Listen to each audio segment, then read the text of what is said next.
Did you make money? Yes, I did. I made a couple million. I'm like, ha, nice. I'm coming in next weekend and doing the same. Nice, we should carpool. Boom, you just saved another 10 bucks in gas. Amazing. Do your research, do your due diligence, find the reputable guys, find the reputable supplier. Nice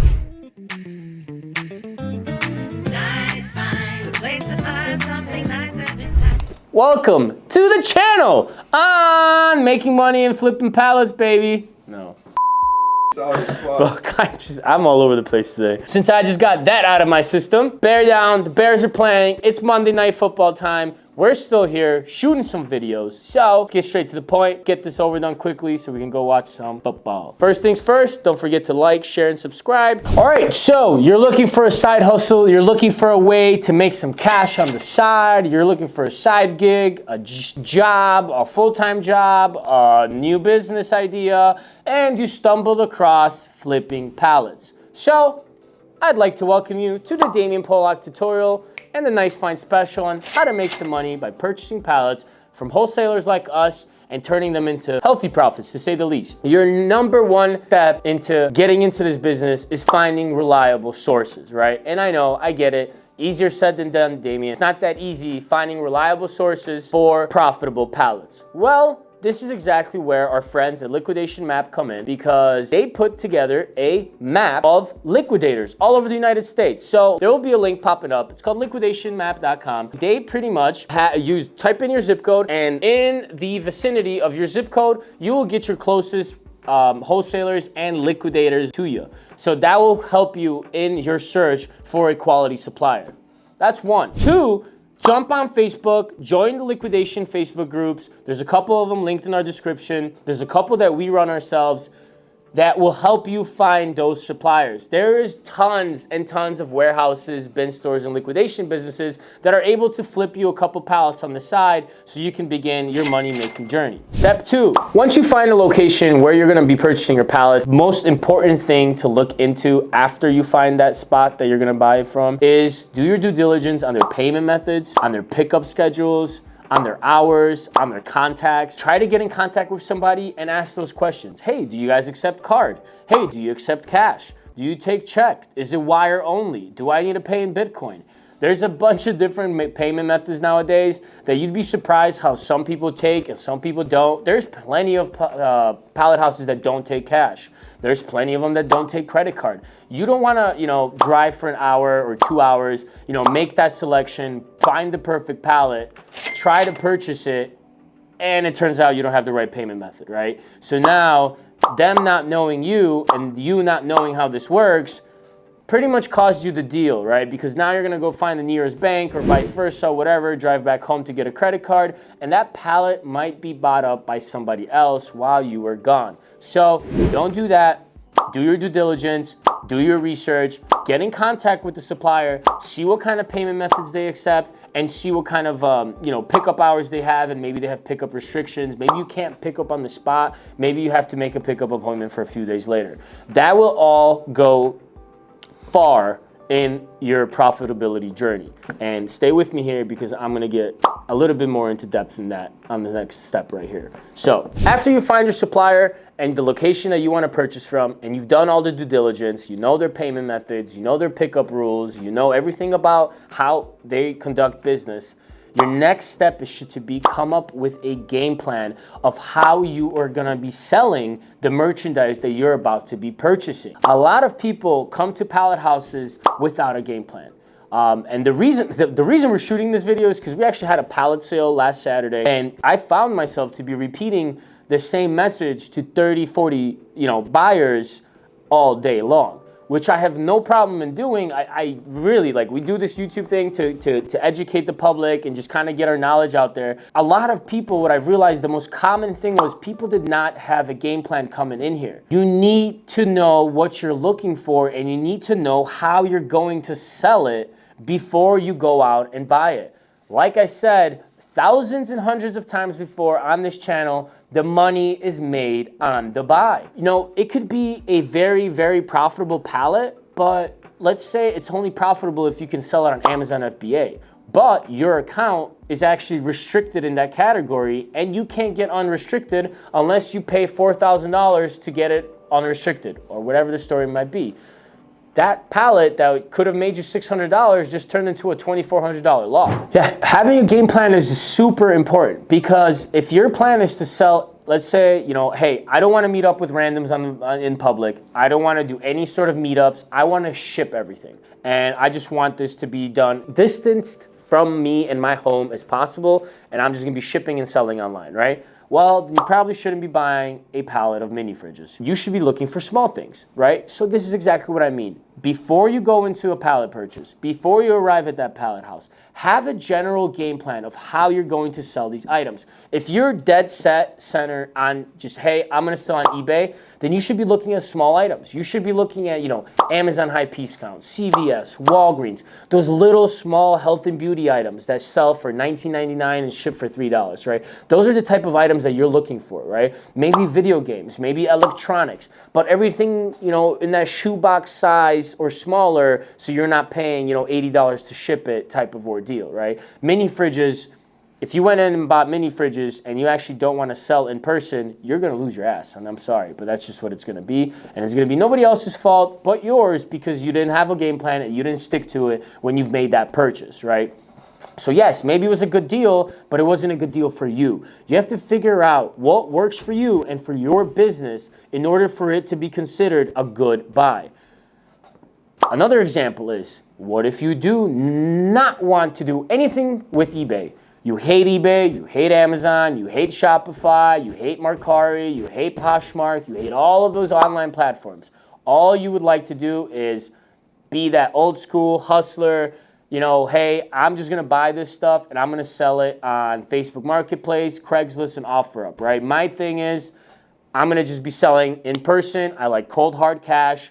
I want, you know, to buy an item and sell it for $100 and have that cash in my hand this very next day or the same day that I'm selling that item, right? If that's the case, you probably should avoid buying all the little small junk and focus on the bigger, more profitable items, right? Those items that the eBay buyers have nothing to do with.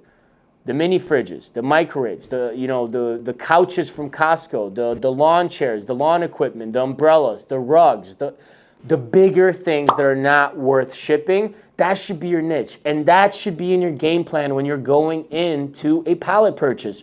If you don't have a game plan, you're gonna make it on the whim, on the spot decision that, you know, especially as a newbie, as somebody just starting out, it's gonna be very, very hard to make sure that the decision is profitable at the end of it all, because you got to have a game plan and stick with it. So, since we're still on the game plan here, another thing you should game plan for is transportation. How will you get your pallet from point A to point B? Maybe it's point C if you're selling it on the flea market, right? So, transportation is a huge, huge part of your game plan. Let's say you buy a pallet for $500. The idea here is to double up your money and make $1,000 in sales, $500 in profit. My cost of goods is $500. Now it leaves me with a $500 gross profit. That gross profit, you're gonna have things into it, AKA, how do you get your pallet from point A, our warehouse, to point B, let's say your storage, right? Now, if you're paying storage fees, that's eating away from that $500, right? But now what if you have to rent a U-Haul every single time? And that U-Haul costs you $200. I'm not saying it's a dumb move, because we've all done it, and I think it's a great move. You gotta start somewhere. Rent a U-Haul for $150 and do go to a pallet house. But what I'm saying is, if your plan is to take that stuff to the flea market, maybe don't go to the pallet house on a Monday. Maybe go to the pallet house on a Friday, rent the U-Haul for 2 days instead of 1 day, and save yourself some money, right? Because now you're buying that volume day discount, and you're gonna be able to save some money on the U-Haul and transportation, right? But where I was going with the whole transportation ordeal is, have a plan to get this pallet out. A lot of people come to pallet houses, a lot of people try to buy a pallet, they have zero plan on how to get it back. And they're like, can you ship it to me? Well, in theory, I could, but if you're asking me to ship it to you, I'm gonna tell you right now, terrible idea and not to do it, because it's just not worth it. To ship a single pallet, it's gonna be anywhere from, at your very, very least, $100+ to even to the range of $400. Like, it just depends on the weight, the size, the availability, the days, but it's gonna eat into your profits. If you were only gonna make $500 and now you're gonna spend $150 to $200 on shipping, now you're down to $300, right? What about taxes? What about the software you had to pay for? What about keeping the lights on in your basement, right? Or what if you had to buy whatever, a cleaner or this or that, or fix a part on something? your profits are getting slimmer and slimmer by the day. So you have to figure out a way to get this from A to B as cheap as humanly possible. A great way to do this, a great tip that I have for you guys is look into your local Home Depots and Menards. They're typically way cheaper than a U-Haul. A Menards truck I know is like, I think 17, 18 bucks and for the first like 75 minutes. Same thing with Home Depot. If you're game plan and you plan accordingly before you go out to make that first pallet purchase, you should be able to maybe you have a choice between 2 pallet houses. And one is right next door to Home Depot and a Menards, and one is 3 hours away.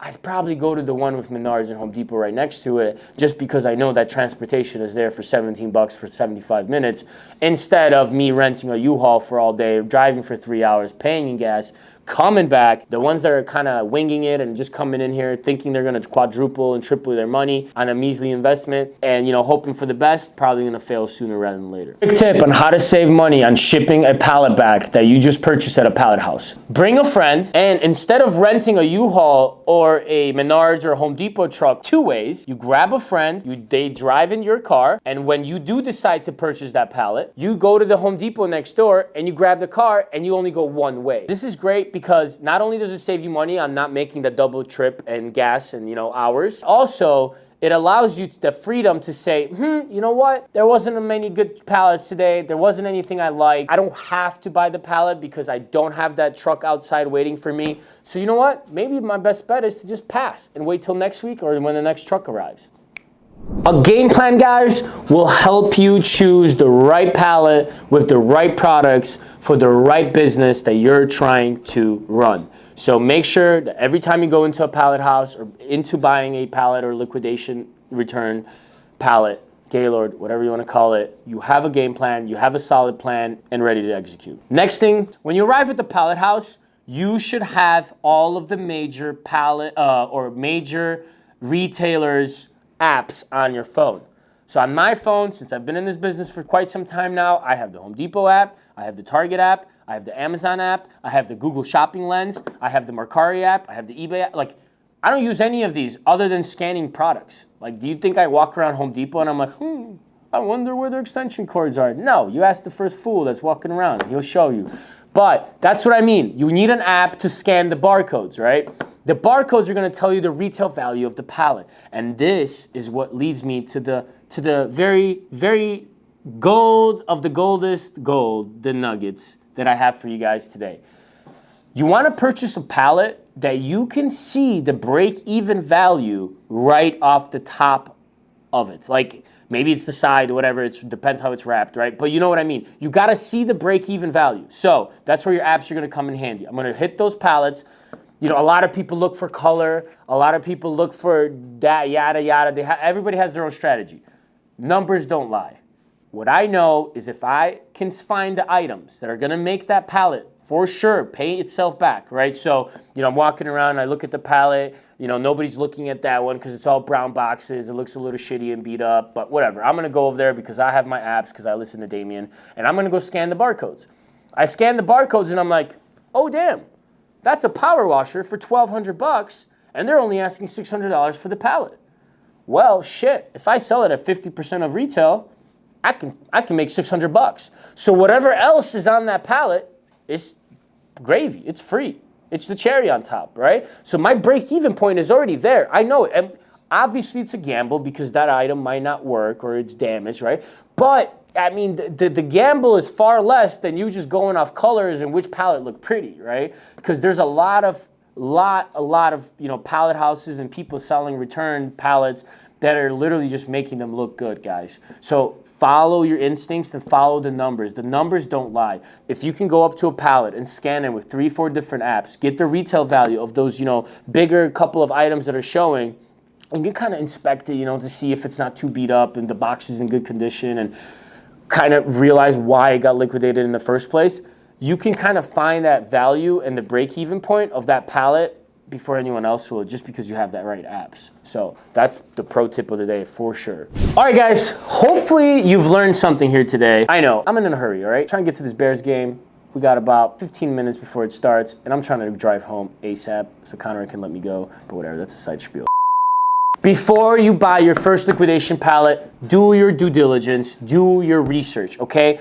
Find those suppliers near you. Do your research. See what the reviews are looking like. See if people are making money. Talk to the customers that are leaving the reviews. It's so easy nowadays to just go on a Google review, see whoever left it, Facebook them, copy and paste their name into a Facebook search bar and message. How easy is that? Hey, did you buy a pallet from Nice Fine Wholesale? Yes, I did. Did you make money? Yes, I did. I made a couple million. I'm like, ha, nice. I'm coming in next weekend and doing the same. Nice. We should carpool. Boom. You just saved another 10 bucks in gas. Amazing. Do your research. Do your due diligence. Find the reputable guys. Find the reputable suppliers. Before you go into those suppliers, call them and ask them a few questions. What are your hours? What are your pickup rules?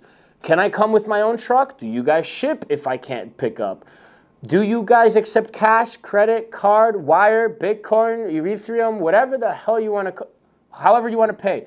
Get those type of things ironed out before you even arrive, before you rent that U-Haul, before you make that trip out there, right? Get those things lined up so you're ready to buy. Another thing is make sure to download all those apps. Like I said, Home Depot, Mercari, Google Lens, Amazon, Target, Kohl's. You get the picture. All of these national retailers have their own apps and they have the ability to scan barcodes. Those are going to be a complete game changer for you when you're trying to make a decision on which pallet to buy and which one's going to be more profitable. Because at the end of it all, guys, we're all trying to make some money. Don't lie to me. Don't sit behind that desk telling me you're just watching this for fun. I know you want to make some shmoney, so let's do that together, huh? And then the very least, last but not least but not last, is learn how to scan and learn how to find break-even points on pallets before you even purchase them, right? I know everybody tells you to look for color and look for this. No. Numbers. Look for numbers. Look for the numbers. If the numbers will not lie to you, if you can see those 2, 3, 4 items are making up the value of that pallet and you still got an extra 15, 20 items on that pallet, that's the pallet you want to buy. So avoid shopping by the color. Avoid shopping on what's pretty. Shop on what's making you money, all right? And I think that's it. That's what I got for you guys today. If you have any comments, questions, concerns, drop it below, guys. And as always, please like, subscribe, and share. Thank you all so much for tuning in. See you next week.